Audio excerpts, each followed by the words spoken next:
Welcome, fellow vegetarians.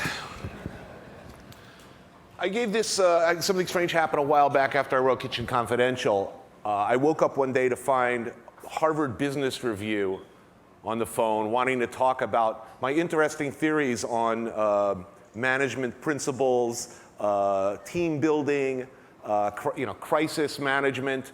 I thought this was fairly hilarious and inappropriate, to say the least. Apparently the business community, people who don't work in the restaurant business anyway, I guess they saw Kitchen Confidential as sort of like pornography, in the sense that you're watching people do things on film or reading about things that you'd kind of like to do but probably won't be doing yourself anytime soon. And it seemed to have some resonance with them. So what I thought I'd talk a little bit about today are what are those principles? I mean, is the restaurant kitchen a microcosm, an example, like a test lab or an alternate universe of management principles? Can you apply those rules to other businesses or not? And who really cares? I guess what I'm really talking about is, what is a chef? A chef is a cook who leads. And in my own, my long but not particularly distinguished career, there are a few things I believe to be true that I've learned, and I thought I'd share them with you. Now, for an employee manager, the restaurant business can be a best case scenario or a worst case scenario. I mean, in the best case, you are, of course, for the most part, unless you're working for a major hotel, free of the annoying, human resource departments, fair hiring practices, normal constraints, political correctness. It's potentially a free market wonderland. It's a meritocracy. You're no good, you're fired. You show up late too many times, you're out. You can't make the food consistently, you're gone. Clean out your locker. In the worst case scenario, of course, you are dealing with a labor pool who traditionally, well, let's face it, the restaurant business for centuries has been a refuge for a motley crew of international misfits, refugees, quasi or illegal emigres, transients, criminals, semi-literates, most of whom have poor social skills and unlovely personal habits. And, let's face it, if you're running a kitchen, chances are your staff does not look like those squeaky clean kids on, Top Chef. They look more like the Dirty Dozen or a Mexican prison gang. So, how does this apply to, my situation? I mean, if you're not in the restaurant business, I don't think anything I say really in this talk should apply to your business, because you'll probably spend the rest of your life in court. Certainly my Billy Joel Grateful Dead rule in my kitchen, in which if you are seen to visibly enjoy the works of Billy Joel or the Grateful Dead, you are immediately fired, would probably not do well in the banking sector. Casually referring to an employee to their face as a genitally challenged, lower than whale shit bivalve whose parents probably commingled with livestock is probably not advisable if you're running a law firm. But I found that there are two schools of chefs, two management schools. There's the Gordon Ramsay school, which I, for better or worse, pretty much came up in that school. And then there's the Joe Torre, Thomas Keller school. Now, unless you're Thomas Keller presumably, or some of the chefs in this room, you really don't need to yell at anybody. In the per se kitchen, I'm willing to bet that if you didn't satisfy the chef, he doesn't have to yell at you. You're lucky enough to be working at per se. If on the way out of the day's work, you nod at Chef Keller and say, "Good night, chef," and he doesn't even look up or say good night to you back, you probably want to go home and hang yourself in the shower. That's motivation enough. He doesn't need to bully or yell. Now, considering the dysfunctional group of people who've traditionally been attracted to the restaurant business, and let's be honest, there are a very high number of employees with less than good reading skills, who are uncomfortable with certainly the outside world, normal social interaction. It is no coincidence that again and again and again, wherever you go in the world, in whatever kitchens, you find similar personality types. And yet the business has managed to survive and even prosper sometimes to ever greater prestige. I mean, to the point that chefs are actually celebrities now, in an unthinkable scenario a few years back. In spite of a business with a huge failure rate, fierce competition, and an ever-changing capricious market, People still do it. People still show up and manage to produce a completely perishable, non-transferable product consistently again and again over time. And this using a labor force that requires of these same misfits that I'm talking about, a complex skill set that you're both, you're using all of your senses. You're doing something that's very delicate and precise. It requires a certain level of brutality, strength, the ability to take enormous pressure, and it requires the use of all your senses: taste, smell, touch, a visual sense. As well, if you're in any kind of management position, a sous chef or a chef de partie, you're essentially expected to be a mix of both artist and air traffic controller. And one wouldn't think that those two things necessarily go together. So how do you manage? Or more to the point, how do I think you should manage? How do you build a team? How do you keep a team? How do you deal with hundreds of crises a day? Chances are you can't. There are two kinds of people in this world. There are people who like the relentless futility, heat, pressure, the madness, the insanity of restaurant kitchens. And then there's everybody else, normal people for whom that isn't attractive. So first, if you are a chef, what do you look for in an employee? Personnel selection is everything, okay? I like to say that I can teach you to cook in my restaurant, okay? I'll teach you how to cut the damn onion. I'll teach you how to make my food. But, I can teach cooking. I cannot teach character, okay? That's what I'm looking for first. The ability to, be an adult, a grown-up, to show up on time with a good attitude, to endure. So, there are a couple of things I look for. First of all, I don't care who you are, okay?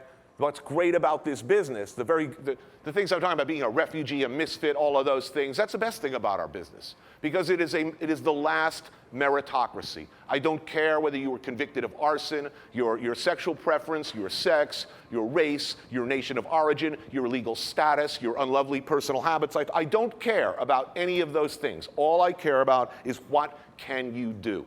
So in that sense, it is a wonderful place. It is a melting pot. It is a unique workspace, unlike any other, where you are essentially forced to work with people who in any other industry you might not ever be friends with, be intimate with, be close to, trust, and communicate with.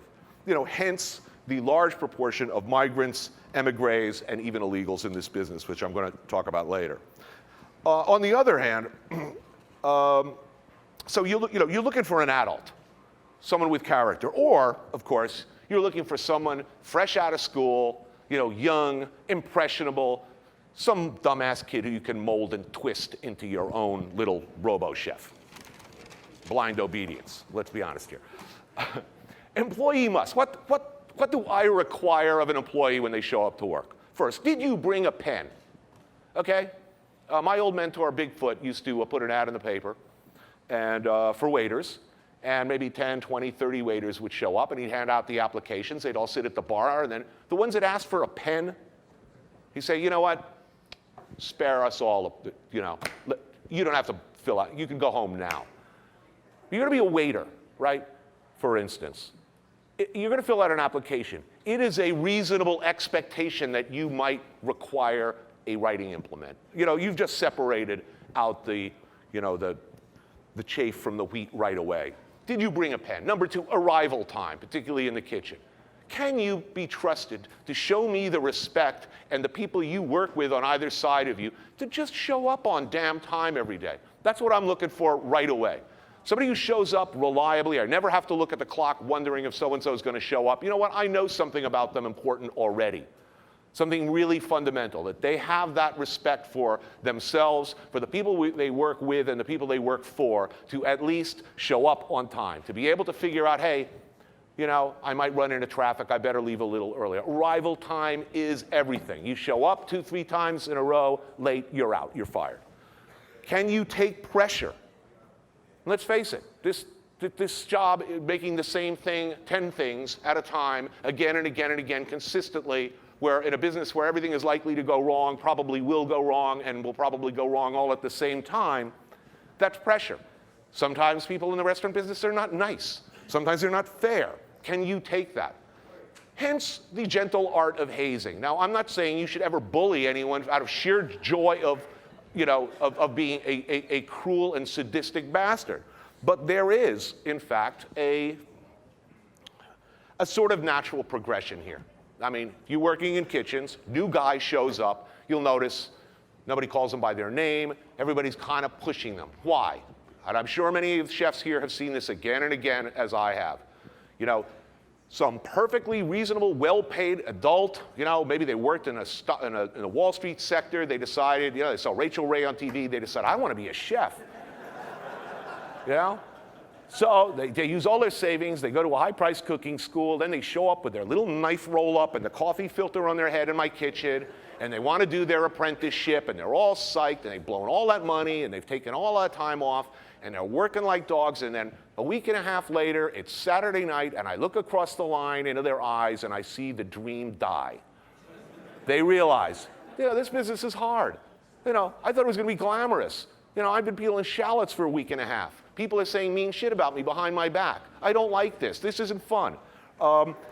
You would rather find that out not only as a chef, but as a cook, someone who has to work next to these people. I'd like to find out now. There are no secrets in the chef business. There are no secret recipes. This is a mentoring business, okay? Chefs, one at a time, teach someone they invest their time in or they see as worthwhile. We teach them everything we know and everything we have learned about everything over a 20, 25, 30-year career, all those things that we have learned, often quite painfully and at great personal expense. So I would rather know now, before I take time, or before my saucier takes the time that they don't have to step away from their station or away from their mise en place or away from their tasks to reproduce, to teach somebody again and again through repetition, because that's the way we all learn, repetition, repetition, repetition.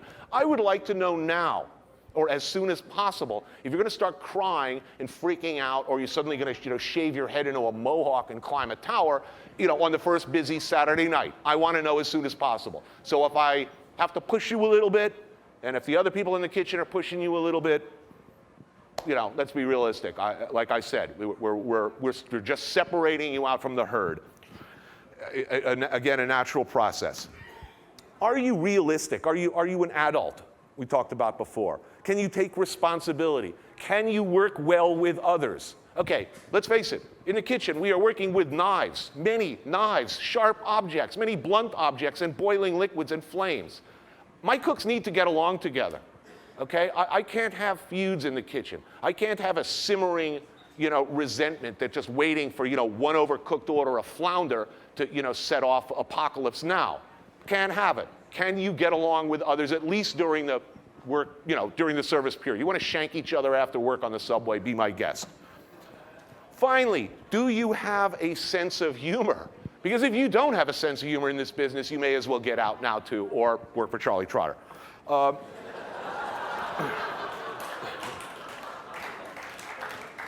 You have to be used to and inured to the fact that you are working in a business where the very day that the boss tells you, I'm sorry, we're going to have to lay off some of the minimum wage prep cooks and one of the dishwashers you desperately need, we're really going through some tough times. And at the same time, their Russian prostitute girlfriend drives up in a new Jag they just bought them. Hey, that's the restaurant business. If you're the sort of person who's going to go home freaked out at how unfair, how horribly, horribly unfair and grotesque that dichotomy is, you are not going to last in the restaurant business. Because it is another argument for people from other countries. It is why people like me, when they're looking down that line and thinking, well, gee, am I going to take some sensitive young soul out of cooking school, grew up with a silver spoon in their mouth, outraged by unfairness, injustice, and inequality, and are going to go home grinding their teeth and railing at God, every time they see that, or am I going to, spend my time? Wait a minute, my dishwasher's been with me a long time. He comes from a culture where he knows life is unfair. He calls the cops, they rob him. You know, he comes from a culture where food is already important, where he's already, chances are, responsible for other people. Maybe family members back in Mexico, family members here, comes from a culture that revolves largely around food, who's used to looking after others, and who is also used to the fact of la puta vida, of this bitch of a life. It comes from a culture where they write songs about it, who can find beauty and irony and something to even, something beautiful in this often tragic and almost always unfair world. Hugely, hugely important. Now, what do you want to do, to create this kind of environment as a chef, as a leader? Camaraderie is everything, everything. The work is often brutal, degrading, underpaid, underappreciated, and you are working in an uncomfortable, hot, smelly workspace. It helps if you feel, at the end of the night, like an elite. You may go home stinking like smoked salmon and garlic, but you feel like you were the toughest ass motherfucker on the subway. You feel like you deserve that seat. You worked harder than anybody, you're stronger, you're faster, you know how to do something that other people can't do. And by any means necessary to build that kind of camaraderie within your crew is a very, very desirable thing. Without camaraderie, you don't have pride. Without pride, you have bad food. Nothing worse in this world than seeing an employee or a cook lose their pride. The days when, it is no coincidence that we're actually eating better. As annoying as this celebrity chef phenomena is, as excruciating as I might find the naked chef, you got to admit, we're eating better now. Why? Because people would never think of spitting in the soup anymore. It's been 25 years since I've seen anyone spit in soup.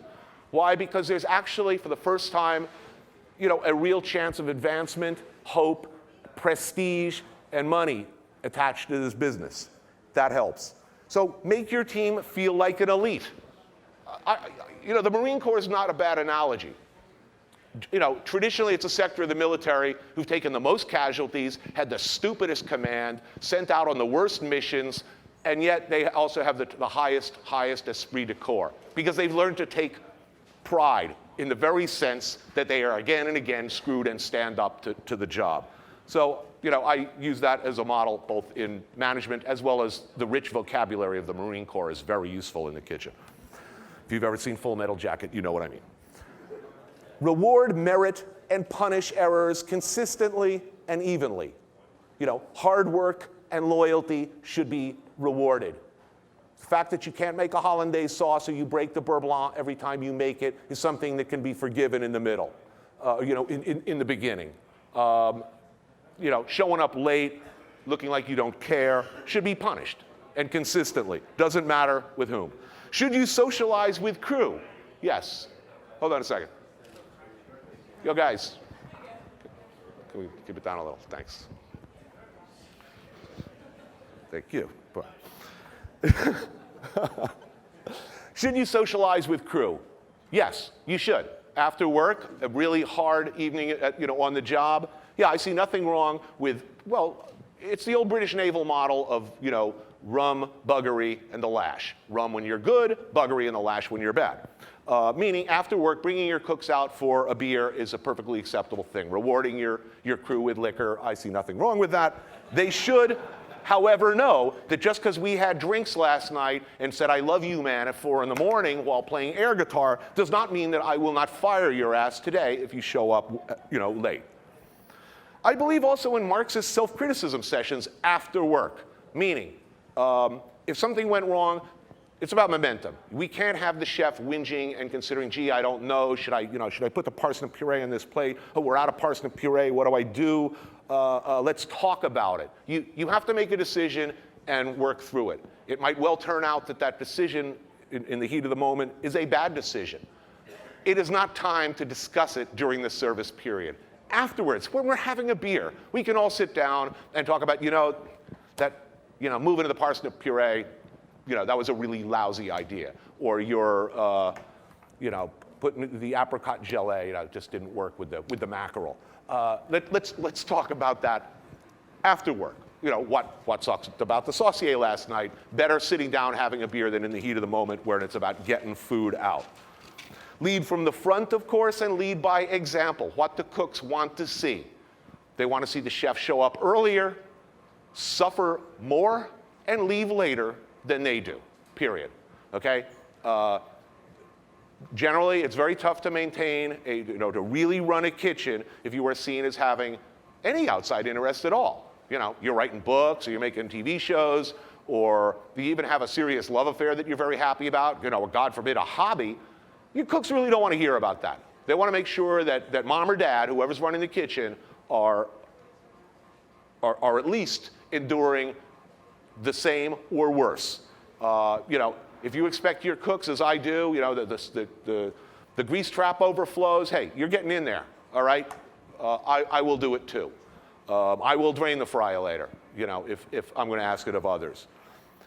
On the other hand, you can't do everything yourself. You have to be able to delegate. If you're one of these chefs who insists on, just doesn't trust anyone to do anything, insists on doing everything themselves, you will burn out, go insane, drive others crazy, and not make it. You need people you can trust, who you can delegate other responsibilities to. Be decisive. I mentioned this before. Don't be afraid of making wrong decisions on the fly. It happens. Much better to be decisive and work through the mistake than stand there and dither. Be prepared to admit being wrong. Really important. If you ream somebody out in the heat of the moment, and you go over the line, sometimes it's necessary. You smash a plate, you scream at a vegetable cook, you go over the line. Here's a bottom line for me. At the end of the night, there is no one, front of the house or back of the house, who I feel I should not be able to have a friendly beer with after work and laugh about the evening's activities. I may hate your guts for 3 minutes, and you may hate mine during the service period. That's okay. But if you go home at the end of the night feeling like a fool for working hard for me, for putting in all those hours, for giving me your loyalty, your hard work, the benefit of your experience, for putting up with whatever I might have put you through, if you go home feeling like a fool for that, then I have failed as a chef. And if you do go home feeling like a fool, then I will apologize to you, and I will do so on my knees if necessary, rather than let that happen. Ultimately, be fair. The kitchen must remain a meritocracy. You want happy workers, ultimately, whatever it takes. Some people, it's a balance. I have the luxury of not being a great chef. So given a choice between, am I going to make my cooks, peel the fava beans while they're still raw, or am I just going to buy them frozen in a bag? And so I'll have, happier cooks and, happy cooks versus slightly happier customers. I'm going to usually come down on the side of my cooks. That's me. An us and them mentality in the kitchen is not always a bad thing. Now, we may say unkind things about our customers. Some people were horrified in Kitchen Confidential at the dismissive way I talked about people who order egg white omelets or vegetarians. And it is not unusual, let's face it, take this order out to the assholes on table 7. We don't really mean that, but it's kind of useful to remind people that there's us and those like us in the kitchen, and then there's everybody else. To me, that leads to esprit de corps and that sense of being an elite and apart and better. And let's face it, as chefs, we all know that we are. Establish unwavering standards, meaning whatever the standards are. In my case, it means my French fries, my frites better be goddamn good. In other chefs' cases, obviously they're quite high. If you teach people this is the way to make a stock, that should be the way you always make it. Realistic goals should go with that, meaning you're working in a tiny box-like kitchen. You've got 2 cooks, maybe 30 menu items is too much, and maybe making fresh lamb stock every day is not the way to go. And then, of course, be prepared to break all the previous rules I just talked about. There is always room for one exceptional person in your kitchen, be it a consigliere. I call them, there's a classic character in French culinary history called a débrouillard, capable of something called System D, standing for démerder, an extricator, to pull you out. And this this person is someone who will, with plausible deniability, do what you as the chef cannot be seen to do. Meaning your blender breaks in the middle of the shift. There's a restaurant next door where they're not too attentive about such things. You know, you need someone now and again who can get beer from the bar, regardless of front of the house policy. You need someone who can do those little things. They are an exception to the rule. However, in order for them to be accepted, and that creature, this Sergeant Bilko-like character, to be accepted within this structure I'm talking about, they can only be accepted by also betraying you a little bit as the leader. Meaning, if they're getting special treatment, there are some things I've found anyway that it's useful to overlook. And like your employees, of course, it is you as a leader and as a chef must have a sense of humor. If you don't find the worst part of your job funny, at least in retrospect, after a couple of beers, you don't belong in the restaurant business. And finally, let us all acknowledge and understand at all times who is actually working in our kitchens, okay? Who is at least somewhere between 17% and 68% of the workforce in this business that we all claim to love.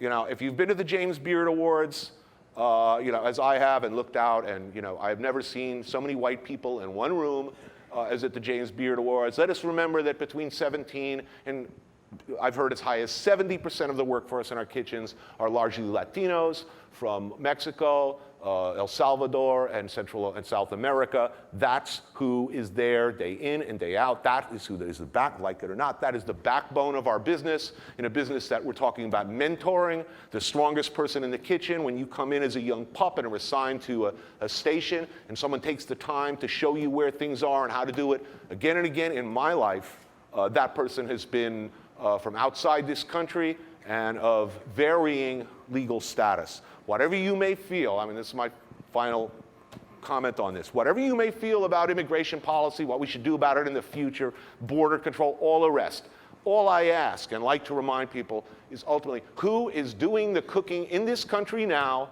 who has been doing it for some time.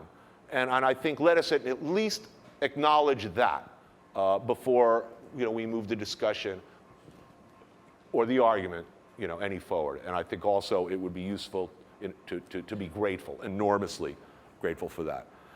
On that note, I thought we'd take some questions. Thanks. This may be a glamour profession, but if every Mexican cooking in New York decided to not show up to work tomorrow, we're all out of business. See from the glamour.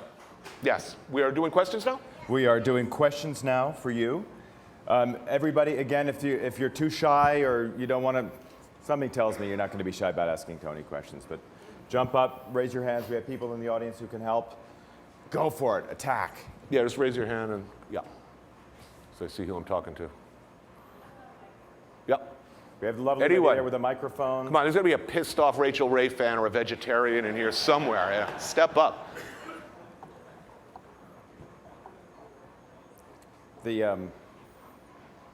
Hold on, as soon as I get my sync together, I'll ask you all sorts of rude things.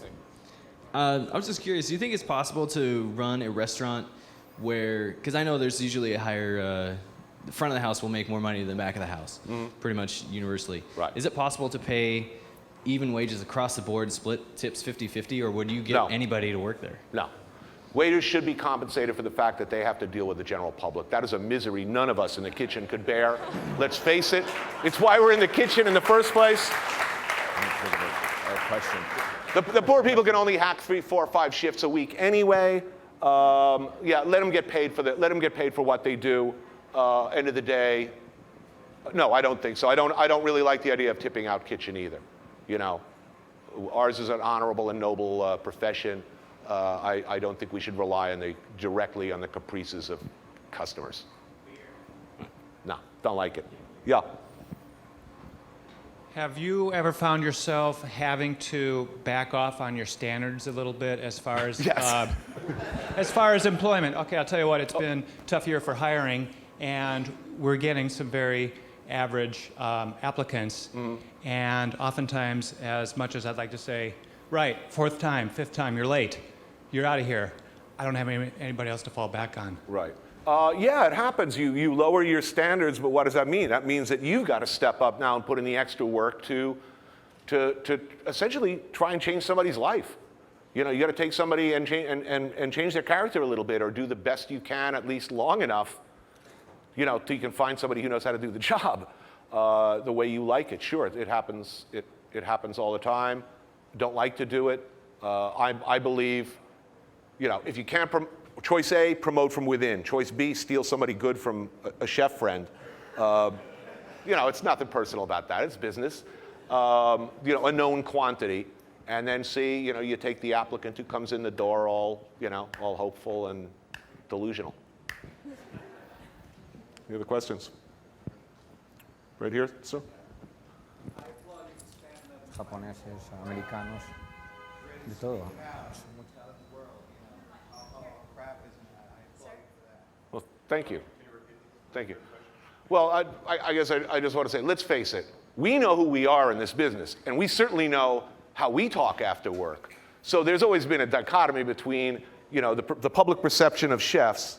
I mean, they may teach media training in culinary school now, and that's probably a good idea. That's the world we live in, where we need to present ourselves to the general public as, well, different than we really are. But we know who we are. And to me, the real joy of being in this business, one of the many real joys, is sitting around with a bunch of other chefs after work and you know, being ourselves. So you know, that just comes naturally. It's a part of the business. You know, I fell in love with the restaurant business, honestly, and the people the system and the people who work in it, long before I really fell in love with food. That kind of snuck up on me. I fell in love with this business for the lifestyle. And I guess maybe that's just me, but I doubt it. Everywhere you go in this world, you know, I seem to end up getting drunk at 3 o'clock in the morning with chefs. And it doesn't matter what country or culture, it seems there's this amazing consistency. If you go back and read Orwell, who took place in Paris in the 20s or further back, you know, this could have happened yesterday. Thank you, though. Any other questions? Over here? Oh. What do I think culinary colleges can do better? To give their kids, you know, reasonable expectations when they come out.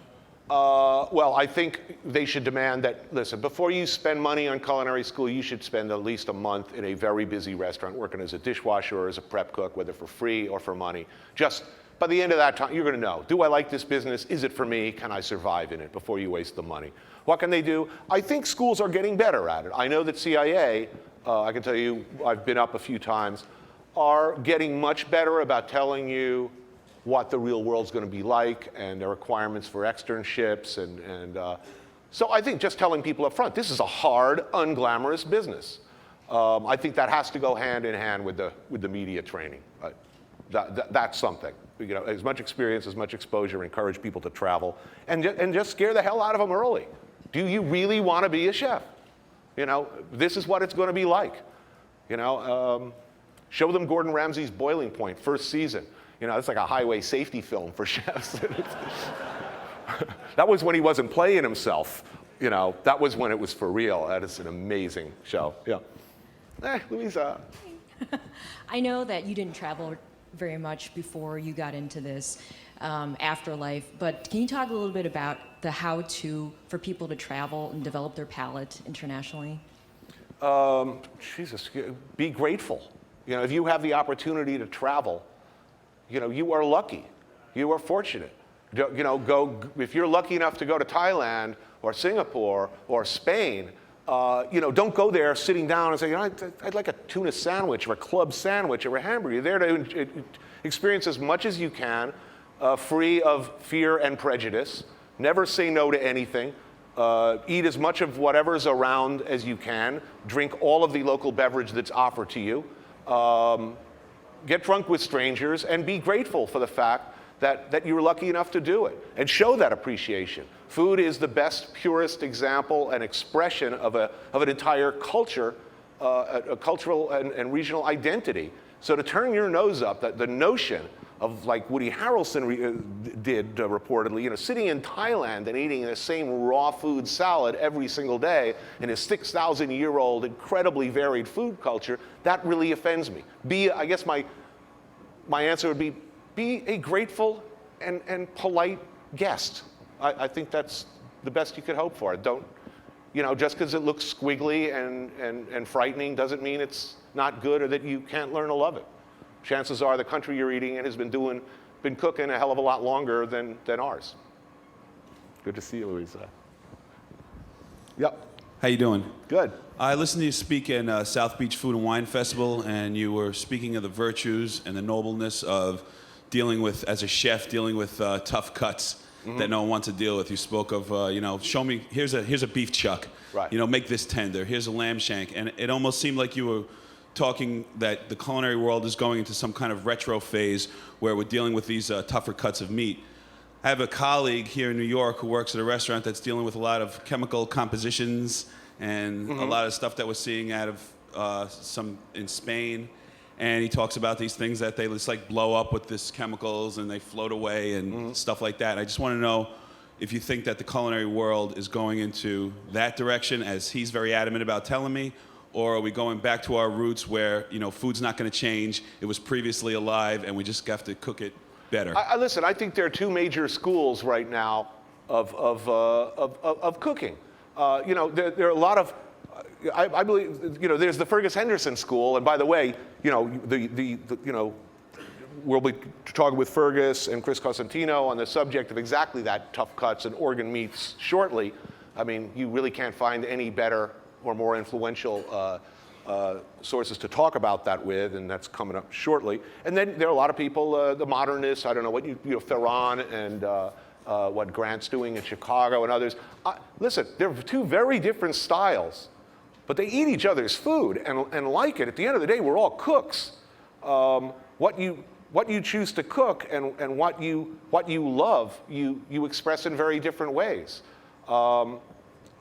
You know, I think there's certainly a shared appreciation in both of those schools of you know, shanks and bellies and organ meat, because all of us who love to eat and to cook, we believe that stuff to be the good stuff. Any Cretan can be taught to grill a filet mignon. That's mindless repetition. It takes some craft and artistry to coax flavor and texture out of a tough cut, and that's, in fact, real cooking, because that's what people, because they're hungry, have been doing for hundreds, if not thousands of years. That's how we all learn to cook. How do I keep it without a refrigerator? How do I make it edible? How do I feed my family of 6 out of something intended for 2? All of the basic culinary techniques, more classic French and Italian techniques, are rooted in exactly those kind of problems and in exactly those kinds of meats. And I think because we can now, because guys like Mario Batali can actually decide what you're going to eat next year, because he's that influential, we are seeing a lot of chefs flexing and saying, you know what, next year, God damn it, it's going to be rabbit kidneys. And they have the juice to pull it off. I don't see a dichotomy between the two. They're two very different types of dining experiences for sure, but I don't see them as opposed to each other, and I think that, you know, variety is a good thing. Hope that answers your question. I would add, in the same way that you, the Vogue telephone book, you know, is out this month. How many of you like go to a runway show and buy, you know, Alexander McQueen dresses? But it does filter down eventually. 10 years ago, you couldn't buy soy sauce in supermarkets. You can buy flank steak at the Stop and Shop. All of this stuff does trickle down, and as Antoinette said in her opening speech, all of you have actually reported that the basic foodstuffs remain the same, but you're still influenced by, so I'm with you on that one. You know, anything that increases options as a diner and as a chef and increases the possibilities of ways that you're able to express yourself or experience food is absolutely for the good. It's, you know, these are good times to be eating, and you know, definitely good times to be cooking. Who would have ever thought we live in a country where people eat calamari? I remember when calamari was thrown out, and I remember when tuna was sold directly for cat food. No one would think of eating it. To me, if there was one tipping point in American gastronomy over my career, it was when suddenly, and for whatever reason, probably for the wrong reasons, sushi became popular. Americans overcame a lifelong revulsion, an aversion to raw fish. Suddenly they wanted it. Now, did they go to the first sushi bar and decided they like it because their friends thought it was cool? Because some knucklehead on TV said, I eat it? Because it was pretty? Who cares? The fact is, suddenly people were eating at sushi bars, and that lifted all boats for everybody. Suddenly, French and Italian chefs, the quality of fish that we saw on the market shot through the roof. Our expectation of quality went up. The variety of fishes that we could serve in our restaurants increased because, you know, things like eating mackerel, once unthinkable, suddenly became potentially desirable. So, you know, anything that adds something new to the picture is a positive thing. Beef cheeks. Who would have thought? Beef cheeks, you know, it's about time. I mean, or, you know, it was 5 years ago, you know. The sushi thing is definitely incredible. The kids won't eat liver, but they'll eat raw fish. Well, the next big thing, and I'm telling you, my chicken sashimi. Oh, yes. There's a late night, there's a lot of late night yakitori joints springing up, and I'm getting into the you know, the breastbone, skin, cartilage kebabs and the chicken sashimi. And you know, you go there at this one place, and it's like 11 o'clock at night, and it's half Japanese and half like, you know, American chefs all sitting around really getting into that. So maybe that's the next big thing. Maybe that raw chicken, we can't wait. See you in the hospital in the morning. Yeah, I guess you should stick to healthier, safer stuff like spinach. Yes, exactly. Any other questions for Tony while we have him? Excuse me. How do you reconcile the variety and the quality of the food that we have now with the highest number of obese people in the world? Mm-hmm. I think that you know, the real if you go to Houston Airport, you can walk around. You can walk for 2 hours and not see a single person with a neck. Hey, it's okay to get big, but you know, at least get big on stuff that gives you pleasure. I think a lot of people, this is a lifestyle thing, it's not about food at all. I think it's possible, certainly if Europe and the French have shown us anything, it's possible to, you know, eat huge amounts of incredibly rich food all day long, seemingly. You know, they don't snack in these other cultures. They're sitting around eating Cheetos, joylessly chawing at crap food. I mean, all this stuff that's so super fattening is not even good. That's a tragedy. You know, get big on good pasta, fine. You know, getting big on, you know, ho-hos and McNuggets, that's something grim. And I'm convinced that people who are eating that stuff and drinking, you know, if you're drinking, you know, 6 liters of Diet Coke a day, you know, you're not thirsty, you're fucked up.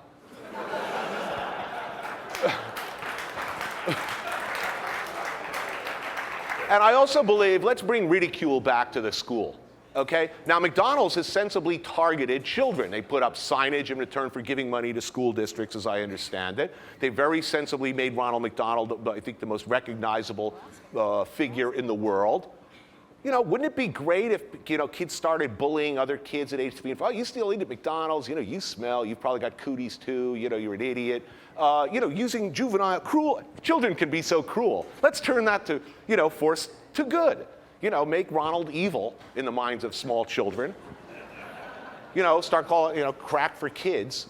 And, you know, maybe that will have some help. But because I think it's a lifestyle choice, it has to do with snacking, not moving, and filling some empty space in your soul that has nothing to do with hunger.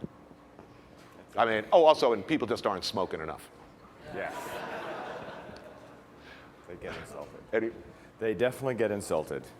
Remember that McDonald's remains the world's largest restaurant corporation, so they're in no rush to make their... The evil empire. I believe it's been our most dangerous export. We could have saved a lot of money on the CIA and nuclear power if we just opened up McDonald's franchises in the, you know, in our target country. It is. We're exporting it to India and China at the moment. We'd be able to smoke them out of their holes if they couldn't get their asses in the first place.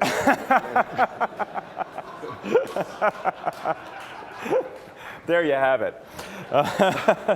We will have more of Tony. We have Guts and Glory, his discussion on offal, which I'm excited about, with Chris Cosentino and Fergus Henderson, my favorite restaurant in London, perhaps the world. And my favorite restaurant in the world? St. John. Tony and I are in agreement on that one, where I live when I'm there. So we'll have plenty more time with Anthony. And in the meanwhile, we are getting ready to have Albert Adria, who's going to have Jose Andres. You gotta get that down. Who's going to translate for him? And they will show you the most exciting techniques for making pastry that are ever possibly could be invented. So we have that coming up in just a few minutes. Tony is not going anywhere, so you can keep asking him questions. The other thing that I'm supposed to mention on pain of death is Josh DeShellis and a whole bunch of other chefs have posted a board in the Nespresso Lounge, which is back there in the product division, with recommendations. They want all of your recommendations. Tony, of course, has indicated that we're all foodies. And so over the next few days, if you go to any off the beaten path restaurants in New York, check in while you're in town, just put it into this board so that I guess every day they're going to check this board and see where you've all been eating and being sorted or staying out until late night establishments, and we want to know where all that is. Do keep that in mind. Also, Antoinette, being the clever lady that she is, wanted me to remind you all that StarChefs is coming out with its first book. Do you know that? I did not know that. Neither did I. StarChefs.com, and there's a BLAD, that's industry lingo for, what does BLAD stand for? BLAD. It's a few pages of the book. It's the thing that they sell to get it into bookstores and stuff. So it's floating around the shop. So take a look at it. So if you'd like to order the book, you can. And without much further ado, I think we have Jose and Albert ready. Did you know in Albert's thing he talks about being thrown out of gym class? So you're right, it's about the lifestyle thing. We have so much in common. I know. If you can get thrown out of gym class, See you guys can be later. with him.